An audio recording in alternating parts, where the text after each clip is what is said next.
to talk with you is to talk about this place. This place and you are very, very connected. Yes. So maybe you could tell me about this place. Yeah. And we'll talk a little bit about you. So where are we? Would want to. And what's this place about? Yes, we're in East Georgia, maybe about 2 hours east of Atlanta, at this very site where Catholicism began in the state of Georgia. That's why. I know. The site itself is so sacred and special, and not many people know, not many Catholics know, about the foundings of Catholicism here. So we're at a very special destination, not only for Catholics, but for Christians in general, in terms of faith history. And we have developed heritage in what I would call a district, about a 2-mile district, which includes the historic Church of the Purification, our sacred Locust Grove Cemetery, the first Catholic cemetery in Georgia, and now where we are currently, the 200-acre retreat that we just opened a year ago that was built on the land where the first Catholics lived. So this destination is very special in Georgia and really to Catholicism on the East Coast. It's so let's talk about dates, because I'm astounded by the date that people got here. I guess it was just Georgia Woods when they got here and they cleared it. But the first Catholics with their own Catholic community, their own Catholic parish, what year did they get here? 1790. Holy smoke. Yes, so you think of this really has almost colonial roots. Yeah. It dates back 230 years. And I don't think there are probably many, many Catholic settlements on the East Coast that date back this early. Georgia had just become a state. The United States Constitution had been ratified. The Georgia Constitution had been ratified. And finally, after it being illegal to be a Catholic in Georgia, they were called papists at the time. Right. Georgia ensured that religious freedom would be tolerated here through the Constitution. So these folks made their way down from Maryland when Baltimore was the only diocese in the United States. And they came down here for fertile farmland, and I think because the Constitution guaranteed religious practice. So just a few years before, it would have been illegal for them. Correct. When Georgia was a colony, it was illegal to be Catholic. It was illegal to be a lawyer. It was illegal to sell alcohol. There are several things that were prohibited. So there was a big change in perspective once Georgia became a state. There was so much farmland in the South that could be taken by folks. And so they made their way down the East Coast, settled here in the eastern part of the state, and formed what we call the Locust Grove community. That's what they called it when they got here. They first called it Maryland, and then they called it Locust Grove. So you'll see when you go to the old cemetery, Locust Grove Cemetery. Yeah. But we're in the town of Sharon, Georgia. Sharon has a population of 106 people, and one crossroads. And it's very rural, very agricultural, very undeveloped. It's a wonderful place for retreat, especially. It's so peaceful and quiet here. It really is extraordinary what you built. But what was already here before you got here is pretty good too. I know. This is a nice place to be. Thank you. Yes, we're really standing on the shoulders of giants, clergy, religious, and folks who came before us who made Catholicism possible in Georgia. And a lot of this had been out of sight, out of mind, a little bit neglected. So we have a whole team that's come over the last 10 years, I'd say, and restored the historic church. We've restored the old cemetery, and now we've built something new in this retreat center.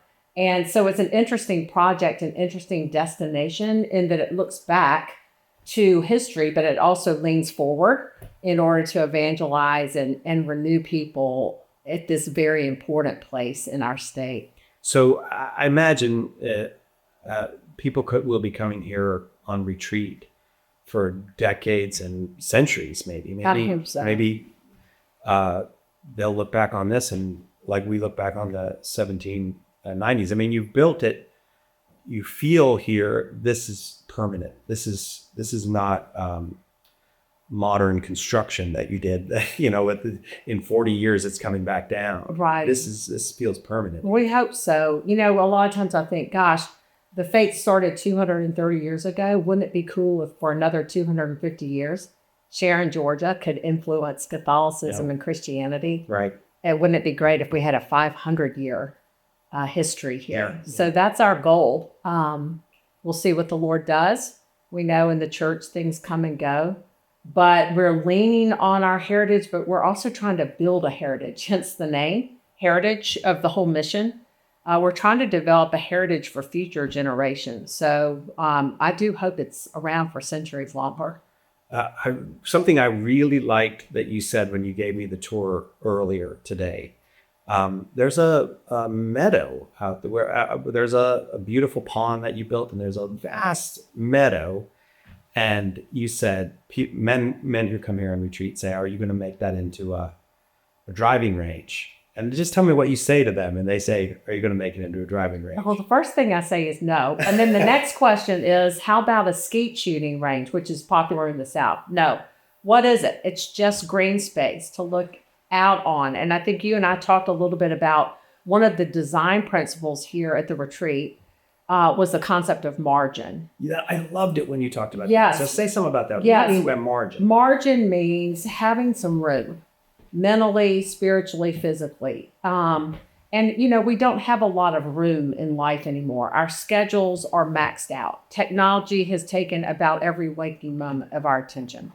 The cities are being built, and density is popular. And until you get out into the country, you often don't find much margin. So the design concept for the land, as well as the buildings, the cottage you stayed in last night, is margin, physical margin, mental margin, so that every place you look in heritage doesn't have something on it, doesn't have something to interact with, doesn't have something you have to contemplate. And then, of course, spiritual margin, time and space to come out and pray, listen to the Lord, get some quiet in your life.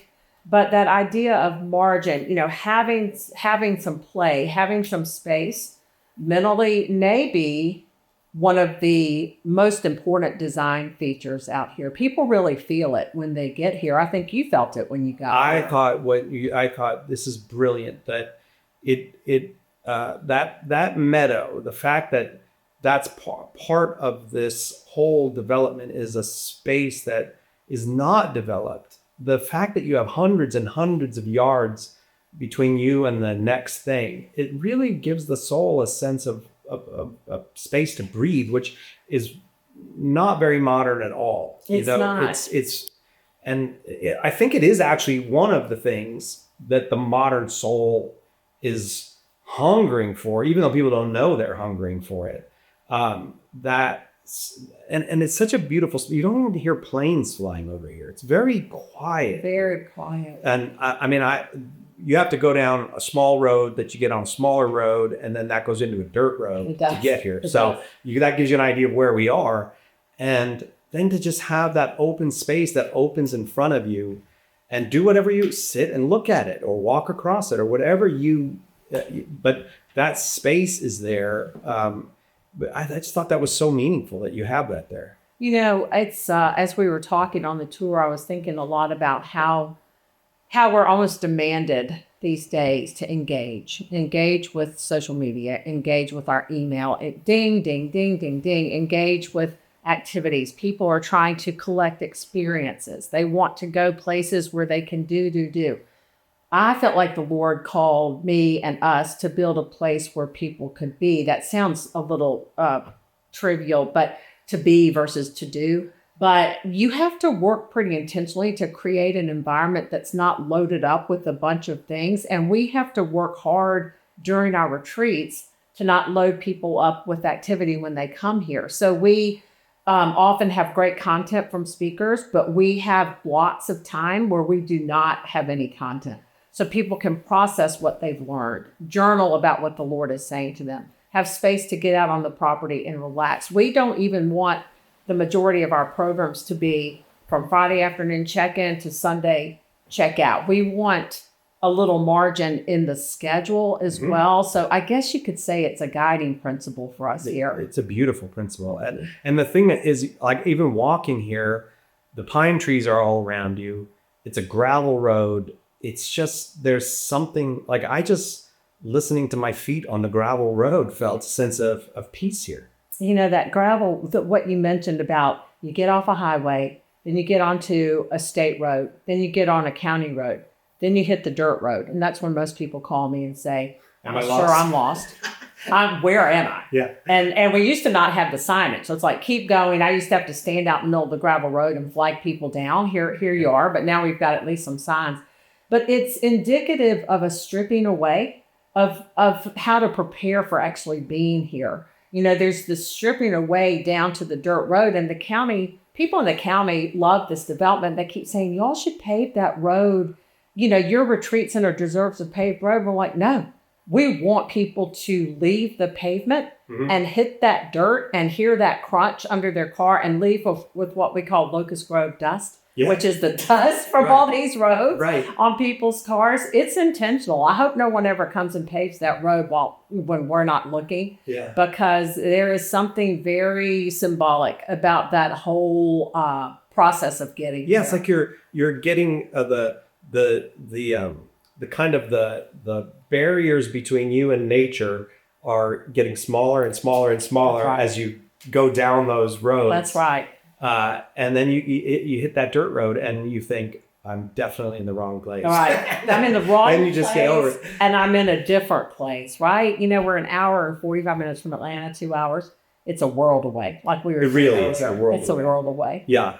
And so one more thing about the physical space. Sure. Waking up in the middle of the night last night, and you have these very high ceilings, which is brilliant too. And again, that margin is there for you. But what that allows is these high windows.